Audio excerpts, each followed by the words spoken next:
Il s'appelait Vidal. Il avait 13 ans et vivait dans un quartier très pauvre.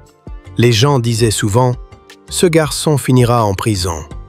Mais un jour, quelqu'un lui a demandé « Qui est la personne qui t'aide le plus dans ta vie ?» Vidal a répondu « C'est ma directrice. Elle me dit que chaque fois qu'un enfant quitte l'école, on construit une prison. Elle me dit que je suis capable de grandes choses. » Quand les gens ont entendu cette histoire, ils ont pleuré. Ils ont donné plein d'argent pour aider son école. Et grâce à ça, Vidal est allé jusqu'à la Maison Blanche, là où habite le président. Pourtant, au début, tout le monde pensait qu'il allait rater sa vie. Tu vois, parfois, tout ce qu'il faut, c'est une voix, une seule personne, un seul déclic. Mais souvent, personne ne vient, et tu dois devenir ce déclic pour toi-même. Aujourd'hui, on parle de reconstruction, de renaissance, de ces moments où tu tombes si bas que la seule option, c'est de te relever. Et à la fin de cette vidéo, je te partagerai 3 stratégies puissantes pour rebondir plus fort que jamais. Accepter la chute. Le premier réflexe après un échec, c'est le déni. On se dit que ce n'est pas juste, qu'on mérite mieux, et c'est humain. Mais tant que tu refuses la réalité, tu ne peux pas la transformer. J.K. Rowling, abandonnée, sans emploi, mère célibataire, rejetée par 12 maisons d'édition, jusqu'à ce que le monde découvre Harry Potter. Elle n'a pas nié son échec, elle l'a regardé en face. Clé 1.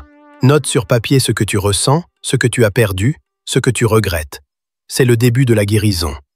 C'est dans l'acceptation de nos cicatrices que commence la renaissance. Trouver le sens. Pourquoi moi? Pourquoi maintenant? On se pose tous cette question. Mais une autre question peut tout changer. Qu'est-ce que la vie essaie de me montrer? Thomas Edison, après avoir perdu son usine dans un incendie, déclara à son fils « Regarde bien, toutes nos erreurs sont en train de brûler. » Quelques mois plus tard, il inventa un nouveau type de batterie. Clé 2. Prends un moment seul. Va marcher. Réfléchis. Demande-toi quelle leçon se cache derrière cette épreuve. L'échec n'est pas l'opposé du succès, c'est une étape du processus. Dans les affaires, on appelle ça du feedback. Un bon entrepreneur transforme chaque échec en prototype de la réussite suivante. Définir un nouveau chemin. Une fois que tu as accepté et compris, il faut agir. Pas demain, pas quand tu auras le courage, maintenant. Oprah Winfrey, virée de sa première chaîne de télé car elle n'était pas faite pour la télévision. Aujourd'hui, elle est l'une des femmes les plus influentes du monde. Pourquoi? Parce qu'elle a redéfini ses règles. Établis un plan simple en 3 étapes. Ce que tu veux, ce que tu dois apprendre et qui peut t'aider. Tomber 7 fois, se relever 8. Proverbe japonais. Entoure-toi de gens qui sont passés par là. Lis leurs livres, suis leurs vidéos. Inspire-toi d'eux. Se forger une identité plus forte. Le vrai changement ne vient pas d'un objectif, mais d'une identité. Tu dois devenir une personne qui agit même quand elle doute, une personne qui avance même quand elle a peur. Nelson Mandela, 27 ans de prison. Mais il sort non pas pour se venger, mais pour unifier. Il s'était reconstruit intérieurement. Clé 4. Chaque matin, pose-toi cette question. Quel genre de personne je choisis d'être aujourd'hui?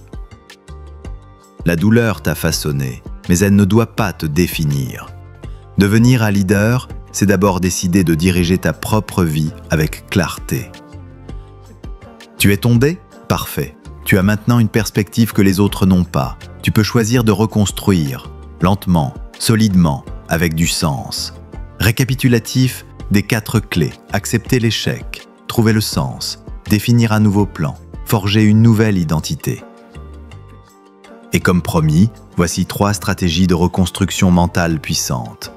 Pratique le journal de gratitude chaque soir. 3 choses positives chaque jour. Appliquez la règle des 5 minutes. Fais une action immédiate, même minuscule. Visualise ton futur moi chaque matin pendant 2 minutes. Version réussie, alignée, libre. Ne laisse pas ton histoire s'arrêter à l'échec. Écris la suite. Et si cette vidéo t'a inspiré, partage-la. Quelqu'un d'autre a peut-être besoin de cette lumière aujourd'hui.